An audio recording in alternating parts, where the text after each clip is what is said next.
Good morning. This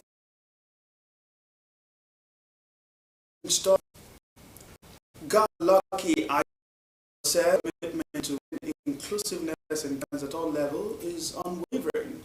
I that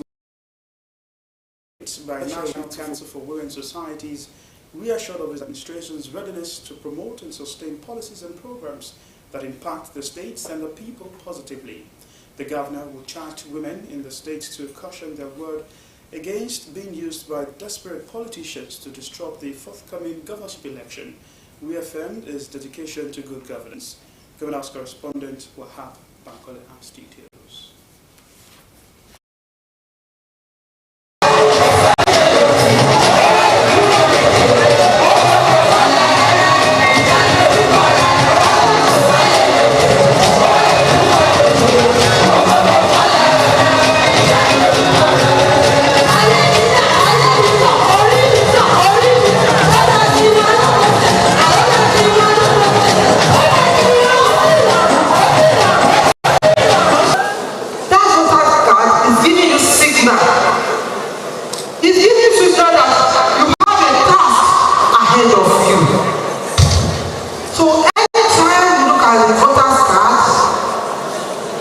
It must remind you of something, that you want to secure future for your children and the children of God.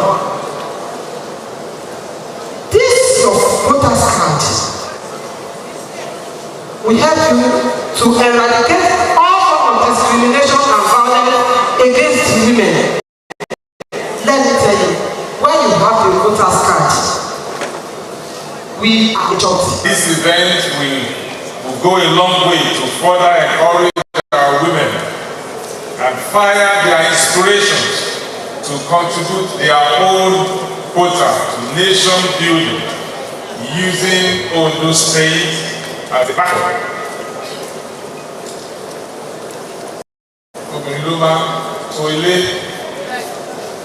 The scripture says, a wise woman build a home, and when the home is built, the nation is also being built. But the other one, full hands down, and I know you are all wise women, building your homes and building the nation. Permit me to acknowledge the tremendous progress and contributions that women have made over the years. You have come of age and you now make waves in various areas of life, including medicine, engineering, finance, architecture, law, aviation, politics, governance, and a host of others. We have a lot of women pilots already. You have demonstrated tremendous impact even in areas otherwise erroneously thought to be the exclusive preserve of the male gender. You are everywhere.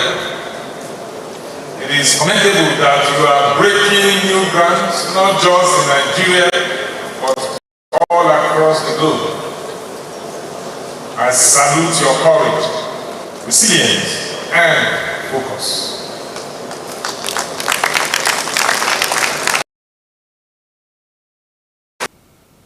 Sights and sounds from the Women's Summit organized by the National Council for Women's Societies.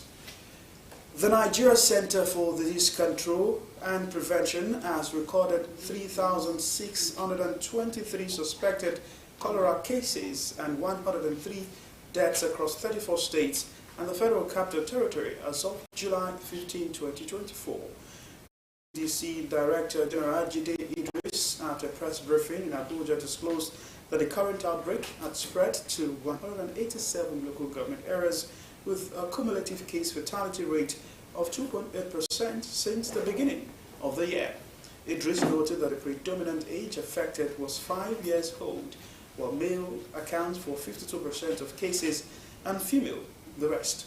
He, however, said there was a 5.6% decline in the number of of cases in the reporting week as compared to the preceding week.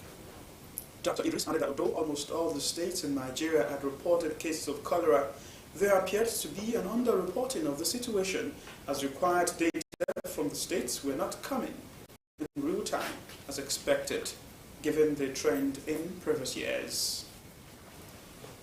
The Nigeria Labour Congress has threatened to shut down the country for a month in protest against plans by the National Assembly to deregulate the minimum wage. NLC's threat came as the nation awaits a new national minimum wage following months of negotiations between organized labor, the federal government, and the organized private sector. NLC President Joe Ajaero declared the position of the union while speaking on the sidelines of the 67th Nigeria Employers Consultative Association annual general meeting in Lagos. Ajaero accused a joint committee of the Senate, the House of Representatives, and the Judiciary to remove Section 34 from the exclusive legislative list to the concurrent list so that governors of different states can determine what to pay workers. According to the NLC President, International Law Organization recognizes wage as a national law, saying it is not for subnationals. It submitted that NLC had proposed many options apart from the amount of the minimum wage, which, if the government had addressed long before the removal of oil subsidies, would have saved Nigeria from the current challenges. The investigative panel set up by the federal government on the collapsed two-story school building in Jos, Plateau State, has released a preliminary report on the incident. The two-story building housing academy located at the Busa Buji community in the Jos North local government area of the state collapsed last Friday, claiming 22 lives and left 154 trapped persons who were evacuated to various hospitals. Director General of Nigerian Building and Road Research Institute, Samson Duna, said the report of the panel reviewed that the physical observation of the building looked distressed while weak materials were used for the building. He said the report also depicted that the quality of the concrete used to construct the two-story building was in doubt, as there was no boundary between the concrete and the steel reinforcement. Professor Duna enjoined the government and other professional bodies in the construction industry to insist on integrity tests on all distressed buildings, especially those around the collapsed building site. The Federal High Court sitting in Lagos has dismissed a suit praying that the Arabic inscription on Naira notes be removed. Justice Yelin declared that the Lagos-based lawyer Malcolm Omirobo, who filed the suit, fails to prove that the use of Arabic inscriptions on the Naira notes by the Central Bank of Nigeria was in bad faith. The lawyer had in 2020 filed the suit, contending that having Arabic inscriptions on the Naira notes portrays Nigeria as an Islamic state, contrary to the country's constitutional status of a secular state.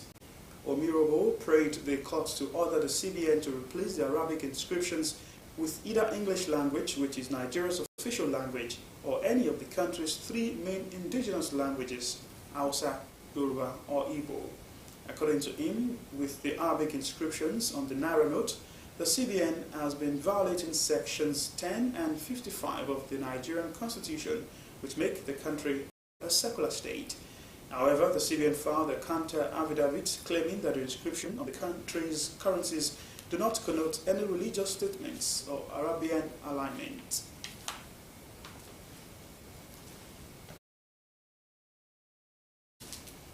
Operatives of Nigerian Navy ship Beecroft have arrested 8 suspected stowaways during their attempt to board 2 speedboats in Lagos.